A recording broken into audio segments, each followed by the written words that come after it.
નમસ્કાર વિદ્યાર્થી મિત્રો, અગાઉ આપણે એક પરિમાણમાં ગતિ એટલે કે સુરેખ પથ પર ગતિ એના માટે ચર્ચા કરી હતી. એનાથી આપણે આગળ વધી ત્રીજું ચેપ્ટર આપણું સુરેખ પથ પર ગતિ. હવે એમાં આપણે આજે જે ચર્ચા કરવાની છે ટોપિકનું નામ છે પથ લંબાઈ.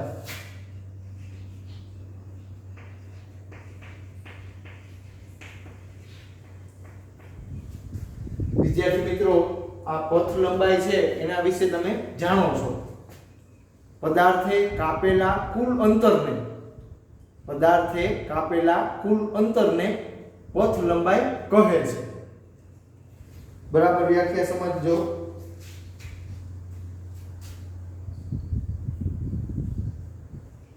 પદાર્થે કાપેલા કુલ અંતરને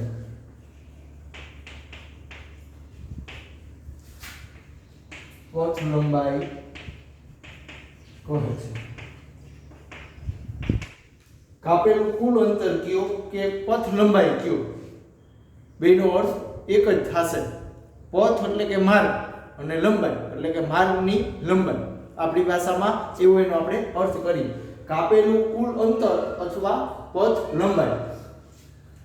હવે આપણે એક ઉદાહરણ લઈએ કે કોઈ કાર છે એ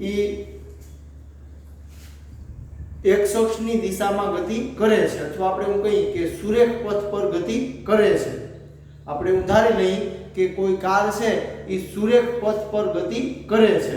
હવે સુરેખ પથ પર ગતિ આવે એટલે આપણી એક પરિમાણમાં ગતિ થઈ. આપણે એક જ અક્ષની જરૂર પડે.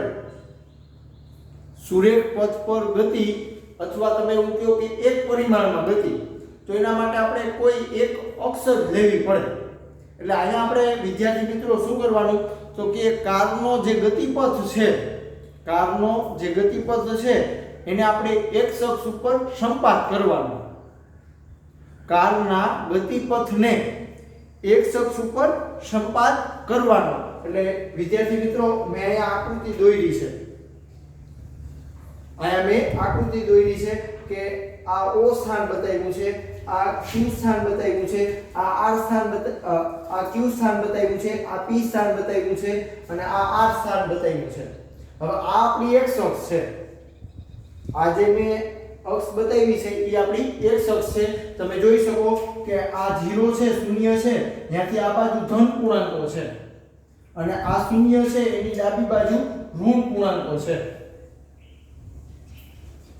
આ શૂન્ય છે એની જમણી બાજુ એટલે આપણી ધન x અક્ષ થઈ, અને શૂન્ય છે એની આ ડાબી બાજુ એટલે આ ઋણ x અક્ષ થઈ. તમે વિચારી શકો કે આ વચ્ચે શૂન્ય, આ બાજુ ધન x અક્ષ અને આ બાજુ ઋણ x અક્ષ. વિદ્યાર્થી મિત્રો, અહીંયા મેં એક આકૃતિ દોરી છે. એમાં આપણે એવું વિચારવાનું છે કે કાર સુરેખ પથ પર ગતિ કરે છે, તો ગતિપથ છે એને આપણે x અક્ષ ઉપર સંપાત કરી દેવાનું. હવે અહીંયા મેં અલગ અલગ સ્થાન બતાવ્યા છે કારના. કોઈ એક સમયે કાર આ સ્થાને છે, પછી અમુક સમય થાય એટલે કાર P સ્થાને આવે છે, અમુક સમય થાય એટલે કાર Q સ્થાને આવે છે, અને અમુક સમય થાય એટલે કાર R સ્થાને આવે છે. વિદ્યાર્થી મિત્રો, પથ લંબાઈ વિશે તમે જાણો છો કે કાપેલું કુલ અંતર. હવે હું તમને એક ઉદાહરણ આપું કે કાર છે, આપણી કાર એ શરૂઆતમાં t બરાબર 0 સમયે એનું સ્થાન x બરાબર 0 છે. ધારો કે t બરાબર 0 સમય છે ત્યારે કાર છે એ આપણા આ ઉગમ બિંદુ ઉપર છે, અથવા તમે એવું કહો કે સંદર્ભ બિંદુ ઉપર છે t બરાબર 0 સમયે. હવે હું તમને એમ કહું કે અમુક સમય થાય એટલે કાર અહીંથી ગતિ કરી અને P બિંદુએ આવે છે. કાર ગતિ કરી અને P બિંદુએ આવે છે. એટલે અંદાજિત હું તમને એમ કહું કે કાર છે એ અહીંયા પહોંચી ત્યારે માનો કે 2 કલાકનો સમય થયો છે. અથવા અંદાજિત આપણે લઈ લઈએ કે 5 મિનિટનો સમય થયો છે.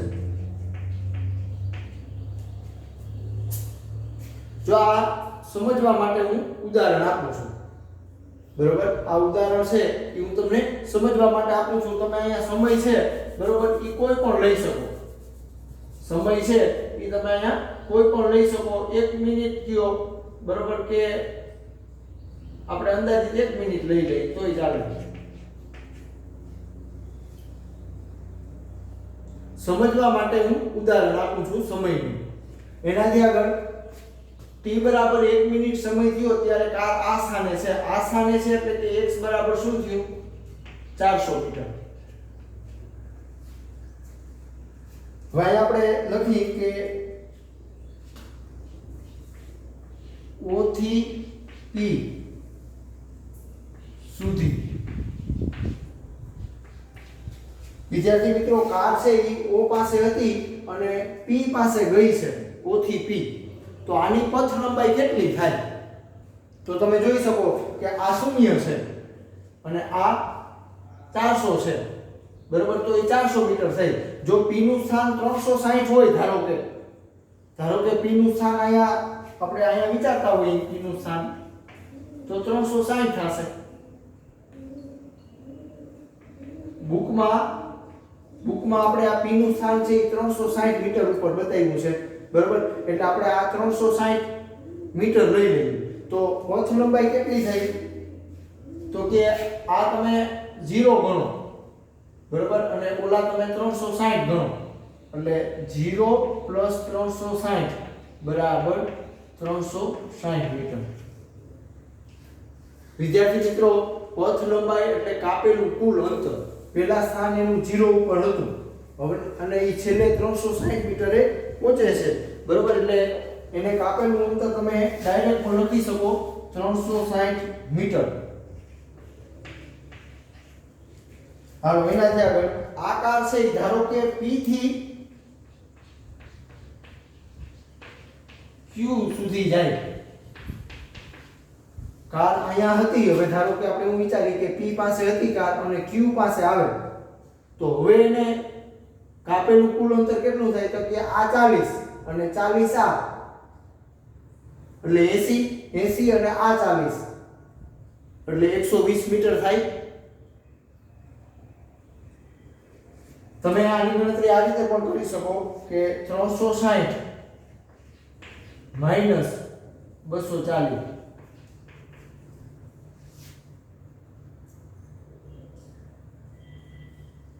60 અને 60 એટલે 120 મીટર.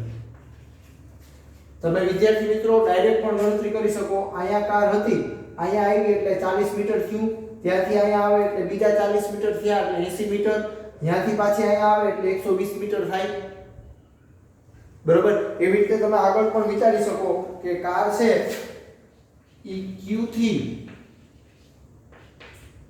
R સુધી. કાર Q પાસે છે, આ Q પાસે, અને અહીંયાથી જો ગતિ કરી અને આ R સ્થાને આવે તો હવે કાપેલું અંતર કેટલું થાય? તો તમે જોઈ શકો કે આ 40 અને આ 40 એટલે 80 અને 40 120 અને 40 એટલે 160 અને 40 એટલે 240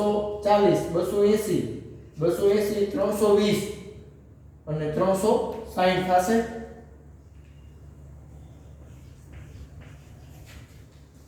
બરોબર. Q પાસે કાર હતી, આ Q પાસે, અહીંયાથી જો કાર R પાસે આવી છે તો હવે કાપેલું કુલ અંતર કયો કે પથ લંબાઈ કયો શોધવી હોય તો તમે જોઈ શકો કે આ 40 મીટર, અહીંથી અહીંયા આવે એટલે 40 મીટર, અહીંયાથી પાછી અહીંયા આવે એટલે 80 મીટર, અહીંયાથી અહીંયા આવે એટલે 120 મીટર, બરોબર. 40 40 80 અને 40 120 અને 40 એટલે 160, અહીંયા આવે એટલે 200 240 280 320 અને 40 બીજા એટલે 360 મીટર. એટલે વિદ્યાર્થી મિત્રો આ રીતે તમે કાપેલું અંતર છે એ શોધી શકો. પથ લંબાઈ કયો કે કાપેલું કુલ અંતર કયો, બેનો અર્થ એક જ થશે. તમે વ્યાખ્યા આ રીતે પણ આપી શકો કે આપેલા સમયગાળામાં આપેલા સમયગાળામાં પદાર્થે કાપેલા કુલ અંતરને પથ લંબાઈ કહે છે. આપેલા સમયગાળામાં, બરોબર, જેવી રીતે હું તમને એમ કહું કે અહીંયા કાર હતી અને આ P બિંદુએ આવી તો સમયગાળો કેટલો થયો તો કે આ 0 અને આ 1 એટલે 1 મિનિટ જેટલા સમયમાં એને 400 મીટર અંતર કાપ્યું છે. 1 મિનિટ જેટલા સમયમાં એને 400 મીટર જેટલું અંતર કાપ્યું છે તો આ સમયગાળો થયો.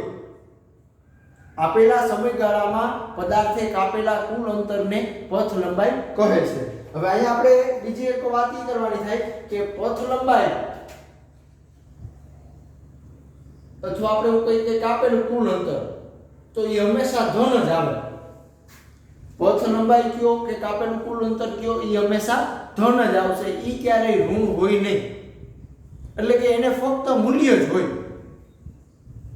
પથ લંબાઈ એટલે કે કાપેલું કુલ અંતર એને ફક્ત મૂલ્ય જ હોય, એને દિશાની જરૂર પડતી નથી. એટલે આ પથ લંબાઈ છે એ અદિશ રાશિ છે, એને મૂલ્ય હોય.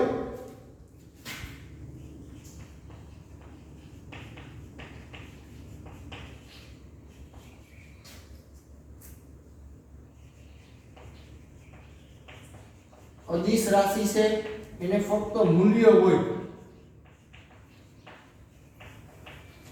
દિશાની જરૂર હોતી નથી. બરોબર, અગાઉ પણ તમે શીખી ગયા કે સદિશ રાશિ અને અદિશ રાશિ તમે જાણો છો કે અદિશ રાશિ હોય એને ફક્ત મૂલ્ય જ હોય, દિશાની જરૂર હોતી નથી. બરોબર, અહીંયા આપણી પથ લંબાઈ છે એ હંમેશા ધન જ હોય. પદાર્થ ધન એક અક્ષની દિશામાં ગતિ કરે કે ઋણ એક અક્ષની દિશામાં ગતિ કરે, પથ લંબાઈ હંમેશા ધન જ આવશે, કારણ કે એ કાપેલું કુલ અંતર છે એટલે એને દિશાની જરૂર હોતી નથી.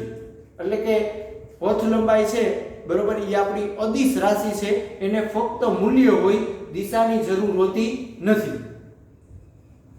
એનાથી આગળ આપણે મિત્રો આગળ વધી આ આપણે વાત કરી એ પથ લંબાઈની વાત કરી.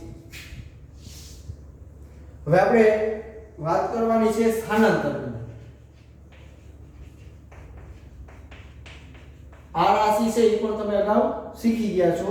સ્થાનાંતર એટલે કે સ્થાનમાં થતો ફેરફાર. સ્થાનાંતરનો અર્થ શું થાય? સ્થાનમાં થતા ફેરફારને સ્થાનાંતર કહે છે. વિદ્યાર્થી મિત્રો, આપેલા સમયગાળામાં પદાર્થના સ્થાનમાં થતા ફેરફારને આપેલા સમયગાળામાં પદાર્થના સ્થાનમાં થતા ફેરફારને સ્થાનાંતર કહે છે. વિદ્યાર્થી મિત્રો, આપણું જે ઉદાહરણ છે એમાં આપણે સ્થાનાંતર ગણવું હોય તો પહેલા આપણે વાત કરી કે કારની ગતિ O થી P સુધી.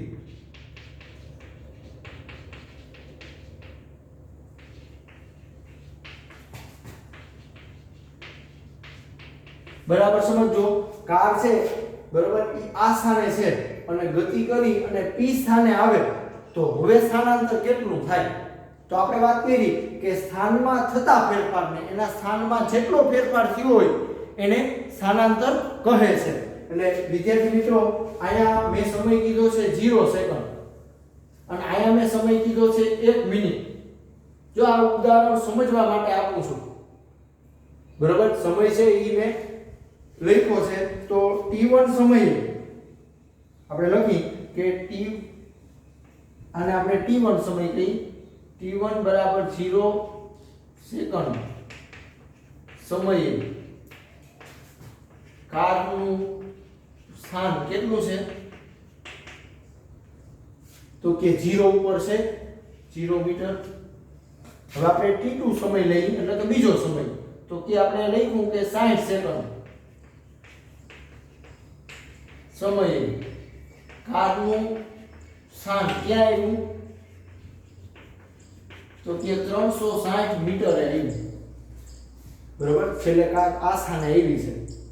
તો હવે આપણે પેલા સમયગાળો જાણવો પડે. સમયગાળો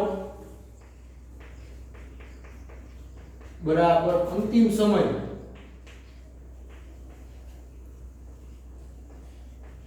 માઈનસ પ્રારંભિક સમય. હાલો અંતિમ સમય આપણો છે 60 સેકન્ડ અને પ્રારંભિક સમય આપણો હતો 0 સેકન્ડ. તો 60 સેકન્ડ મળે. સમયગાળો તમને મળ્યો 60 સેકન્ડમાં. હવે આપણે એ રીતે સ્થાનાંતર શોધવાનું થાય.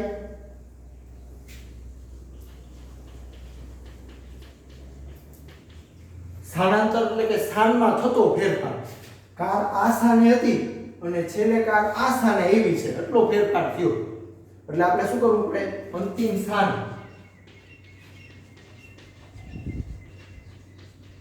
માઈનસ પ્રારંભિક સ્થાન. હાલો અંતિમ સ્થાન બરોબર. તો આ એનું પ્રારંભિક સ્થાન છે શરૂઆતનું. અંતિમ સ્થાન એનું થયું છે 360. તો આપણે અહીં લખવાનું થાય 360 માઈનસ 0 બરાબર 360 મીટર. વિદ્યાર્થી મિત્રો આ આપણું સ્થાનાંતર મળ્યું છે 360 મીટર. 1 મિનિટ કયો કે 60 સેકન્ડ કયો, 60 સેકન્ડમાં કારનું સ્થાનાંતર થયું 360 મીટર. સ્થાનાંતરનો અર્થ મેં તમને સમજાવ્યો કે સ્થાનમાં થતો ફેરફાર. સ્થાનમાં કેટલો ફેરફાર થયો? તો કે અહીંયા કાર હતી અને છેલ્લે આપણને આ સ્થાને કાર છે. તો સ્થાનમાં કેટલો ફેરફાર થયો? તો કે 360 મીટરનો. હવે એનાથી આપણે આગળ વધી કે આ P પાસેથી કાર Q સ્થાને જાય તો સ્થાનાંતર કેટલું મળે?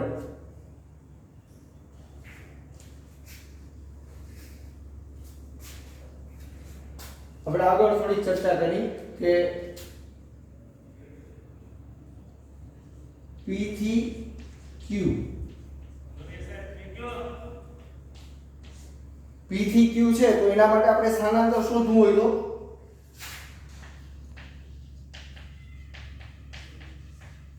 હાલો અંતિમ સ્થાન શું થયું? આ P પાસે કાર હતી અને Q પાસે આવી તો આ એનું અંતિમ સ્થાન થયું.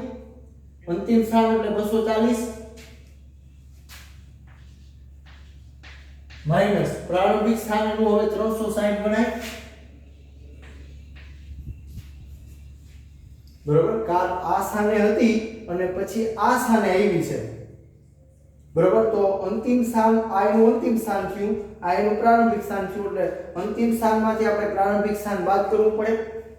બરોબર. એટલે અહીંયા તમે જોઈ શકો કે આ 40 અને આ 40 એટલે 80 અને 120 થશે. પણ માઈનસ આવશે.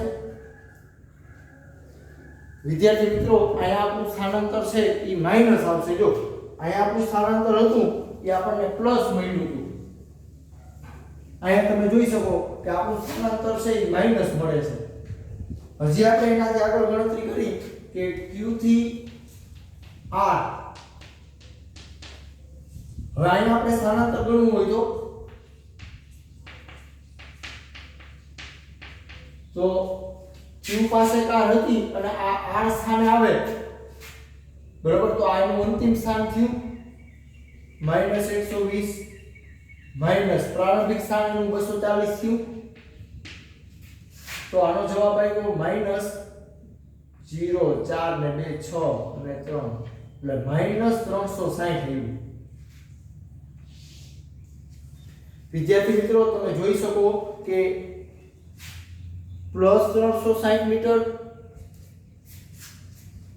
માઈનસ 120 મીટર માઈનસ 360 મીટર એવી રીતે માનો કે આ કાર R પાસે છે અને અહીંયાથી પાછી માનો કે 0 પાસે આવે. બરોબર. તો પણ તમે આ રીતે સ્થાનાંતર મેળવી શકો. એટલે વિદ્યાર્થી મિત્રો કહેવાનો અર્થ એવો છે કે સ્થાનાંતર છે એ આપણું ધન પણ હોઈ શકે, ઋણ પણ હોઈ શકે અને શૂન્ય પણ હોઈ શકે. હવે અહીંયા આપણો જવાબ ધન આવ્યો તો એનો અર્થ શું થાય? અર્થ શું થાય તો કે કારનું સ્થાનાંતર છે એ ધન x અક્ષની દિશામાં છે. આ કારનું સ્થાનાંતર છે બરોબર એ ધન x અક્ષ ની દિશામાં છે એવો એનો અર્થ થાય. અહીંયા શું અર્થ થશે? કારનું સ્થાનાંતર છે બરોબર એ ઋણ x અક્ષની દિશામાં છે. ઋણ x અક્ષ એટલે આ દિશા. અહીંયા પાછું -360 મીટર આવ્યું તો એનો અર્થ શું થાય કે કારનું સ્થાનાંતર છે એ ઋણ x અક્ષની દિશામાં છે. કારનું સ્થાનાંતર ક્યારેક શૂન્ય પણ હશે, ક્યારેક ધન હશે, ક્યારેક ઋણ હશે. આ ધન અને ઋણ સંજ્ઞા છે એ આપણને દિશા દર્શાવે છે. ધન અને ઋણ છે એ આપણને દિશા દર્શાવે છે. એટલે અર્થ શું થાય તો કે સ્થાનાંતર છે એ સદિશ રાશિ છે. સ્થાનાંતર છે એ સદિશ રાશિ છે કે જેને મૂલ્ય અને દિશા બંને જરૂરી છે. ખાસ સમજો વિદ્યાર્થી મિત્રો, સ્થાનાંતર છે સ્થાનાંતર સદિશ રાશિ છે.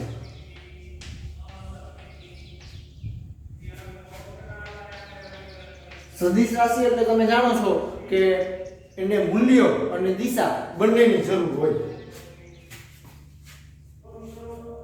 મૂલ્ય અને દિશા. મેં તમને ઉદાહરણ આપીને સમજાવ્યું કે અહીંયા સ્થાનાંતર આપણું ધન આવ્યું છે, અહીંયા સ્થાનાંતર આપણું ઋણ આવ્યું છે, ક્યારેક સ્થાનાંતર શૂન્ય પણ આવે. બરોબર, શૂન્ય ક્યારે આવે તો કે આ જે O ઉપર કાર છે P પાસે જાય અને P થી પાછી જો O પાસે જ આવી જાય તો પ્રારંભિક સ્થાન હતું ઈ જ એનું અંતિમ સ્થાન થયું. તો આ સ્થિતિમાં આપણું સ્થાનાંતર શૂન્ય આવશે. સ્થાનાંતર શૂન્ય પણ આવી શકે, ઋણ પણ આવી શકે અને ધન પણ આવી શકે. હવે ઋણ અને ધન શું છે તો કે ઈ દિશા દર્શાવે છે. બરોબર, જેવી રીતે મેં તમને કીધું કે આ સ્થાનાંતર +360 મીટર આવ્યું એટલે ઈ ધન x અક્ષની દિશામાં સ્થાનાંતર થયું. ધન x અક્ષ એટલે ઈ આપણને દિશા દર્શાવે, આ દિશા. અહીંયા આપણું સ્થાનાંતર ઋણ આવ્યું તો એનો મતલબ શું થયો કે ઋણ x અક્ષની દિશામાં કારનું સ્થાનાંતર થયું છે. બરોબર, તો આ ધન અને ઋણ સંજ્ઞા છે એ આપણને દિશા દર્શાવે છે. સ્થાનાંતર છે એ સદિશ રાશિ છે, એના માટે મૂલ્ય અને દિશા બંને મહત્વના છે. 360 છે એ એનું મૂલ્ય છે. 360 છે એ એનું મૂલ્ય છે. અહીંયા 120 છે એ મૂલ્ય છે. આ 360 છે એ પણ મૂલ્ય છે. ધન અને ઋણ છે એ દિશા દર્શાવે છે. એટલે સ્થાનાંતર છે એ સદિશ રાશિ છે, એના માટે મૂલ્ય અને દિશા બંને મહત્વના છે. વિદ્યાર્થી મિત્રો, સ્થાનાંતર છે બરોબર, મેં તમને વાત કરી શૂન્ય પણ હોઈ શકે, ઋણ પણ હોઈ શકે અને ધન પણ હોઈ શકે.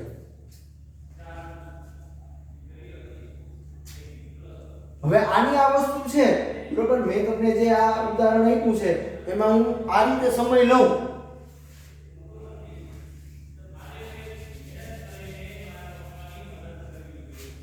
ધારો કે t બરાબર 0 સમયે કારનું સ્થાન આપણું હતું 0 ઉપર.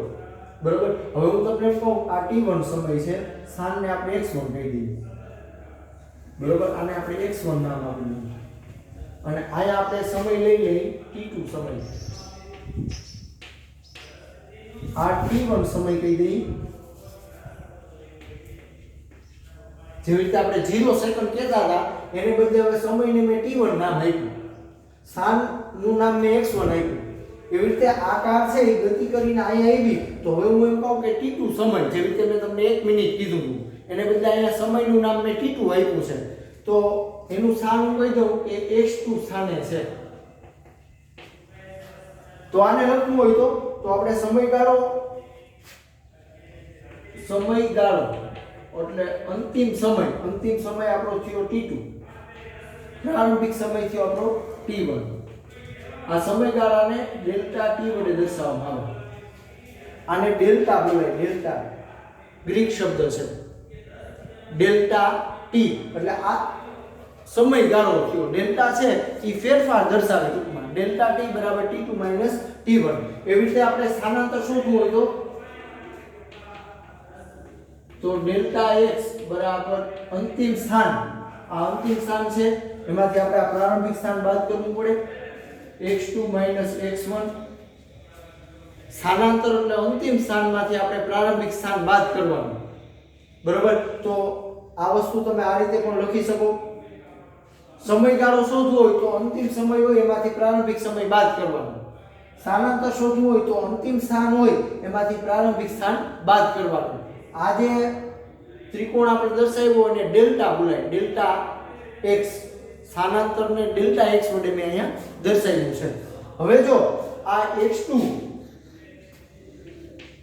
ગ્રેટર ધેન x1 હોય તો વિદ્યાર્થી મિત્રો બરાબર સમજો, આ x2 વધારે હોય અને x1 નાનો હોય તો આનો જવાબ ડેલ્ટા x નો જવાબ કેવો મળે? ધન મળે. ધન મળે એટલે ધન x અક્ષની દિશા થઈ.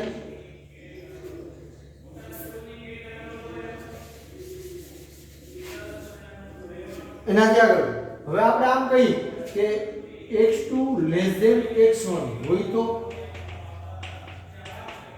એટલે કે આ સમય છે એ નાનો, આ સ્થાન ઓછું હોય અને આ સ્થાન વધારે હોય, પ્રારંભિક સ્થાન વધારે હોય તો આ ડેલ્ટા x એટલે કે આપણું સ્થાનાંતર છે ડેલ્ટા x એ ઋણ મળે,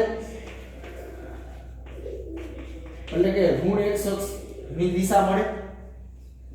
વિદ્યાર્થી મિત્રો બરાબર સમજો, અંતિમ સ્થાન વધારે હોય અને પ્રારંભિક સ્થાન ઓછું હોય તો આ સ્થાનાંતર છે ડેલ્ટા x સ્થાનાંતર એ આપણને ધન મળશે. પણ જો આ અંતિમ સ્થાન ઓછું હોય અને પ્રારંભિક સ્થાન વધારે હોય તો આપણને આ જે જવાબ મળશે એ ઋણ મળશે સ્થાનાંતરનો. એટલે વિદ્યાર્થી મિત્રો મેં તમને ઉદાહરણ આપી, આકૃતિ દોરી, પથ લંબાઈ અને સ્થાનાંતર સમજાવ્યું છે. પથ લંબાઈ કોને કહેવાય તો કે કાપેલું કુલ અંતર. સ્થાનાંતર કોને કહેવાય તો કે સ્થાનમાં થતો ફેરફાર, સ્થાનમાં જેટલો ફેરફાર થયો હોય એને સ્થાનાંતર કહેવામાં આવે.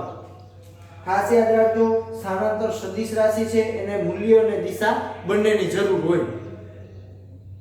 એ કેવી રીતે શોધાય, ક્યારે ધન હોય, ક્યારે ઋણ હોય, ક્યારે શૂન્ય હોય, એની પણ મેં તમને વાત કરી છે. શૂન્ય ક્યારે આવે તો કે કાક ઓ ઉપર હતી અને ફરી પાછી જો ઓ ઉપર જ આવે તો એનું સ્થાનાંતર શૂન્ય કહેવાય. એટલે વિદ્યાર્થી મિત્રો પથ લંબાઈ સમજાવો, બરોબર, એવી રીતે સ્થાનાંતર સમજાવો, બરોબર. આવા બે પ્રશ્નો તમે આના ઉપરથી લખવાના છે તમારે. પથ લંબાઈ ઉદાહરણ આપી સમજાવો, બીજો પ્રશ્ન સ્થાનાંતર ઉદાહરણ આપી સમજાવો. વિદ્યાર્થી મિત્રો આ રાશિ છે, બરોબર, એ તમે અગાઉ પણ શીખી ગયા છો, આમાં કંઈ નવીન છે નહીં. એટલે એકદમ સરળ રાશિ છે અને એકદમ સરળ ઉદાહરણ દ્વારા મેં તમને આ સમજાવ્યું છે. હવે અહીંયા આપણે વાત ખાલી એક જ પરિમાણમાં કરવાની છે, સુરેખ પથ ઉપર જ આપણે ચર્ચા કરવાની છે આ પાઠમાં, બરોબર. સુરેખ પથ ઉપર ગતિ થતી હોય એટલે એ ગતિમાં શું આવે તો કે કાર છે, ધારો કે કાર ઈ આમ આગળ જતી હોય, કાર આમ આગળ જતી હોય અથવા આમ પાછળ આવતી હોય. કાર છે ઈ આમ આગળ જતી હશે અને કાર છે ઈ આમ પાછળ આવતી હશે તો આ એક પરિમાણમાં ગતિ થઈ, બરોબર. બીજું ઉદાહરણ તમે એવું લઈ શકો કે કોઈ પદાર્થ છે એ આમ ઉપર જતો હોય કે પાછો આમ નીચે આવતો હોય તો આ પણ એક પરિમાણમાં જ ગતિ થઈ છે. કોઈ પદાર્થ આમ ઉપર જાય અને પાછો આમ નીચે આવે તો આ પણ સુરેખ પથ પર જ ગતિ થઈ છે, એક પરિમાણમાં જ ગતિ થઈ છે. એટલે આપણે અહીંયા ધન અને ઋણ સંજ્ઞા વડે પણ આ દિશા છે એ તમે દર્શાવી શકશો. કાર જો આ દિશામાં જાય તો આપણે કહીએ કે ધન x અક્ષની દિશામાં, કાર જો આમ આવતી હોય પાછી તો આપણે કહીએ કે ઋણ x અક્ષની દિશામાં. એવી રીતે કાર કોઈ પદાર્થ છે એ જો આમ ઉપર જતો હોય તો આપણે એવું કહીએ કે ધન x અક્ષ. આનો આ પદાર્થ જો આમ નીચે આવતો હોય તો આપણે એને કહેવાનું થાય ઋણ x અક્ષ. એટલે વિદ્યાર્થી મિત્રો એકદમ ઉદાહરણ, એકદમ સરળ મેં તમને ઉદાહરણ આપી અને આ સમજાવ્યું છે. એટલે આજના લેક્ચરમાં આપણા બે પ્રશ્નો બન્યા, પથ લંબાઈ સમજાવો અને સ્થાનાંતર સમજાવો, બરોબર. આ બે પ્રશ્નો છે એ તમારે સેટ નોટમાં લખવાના છે.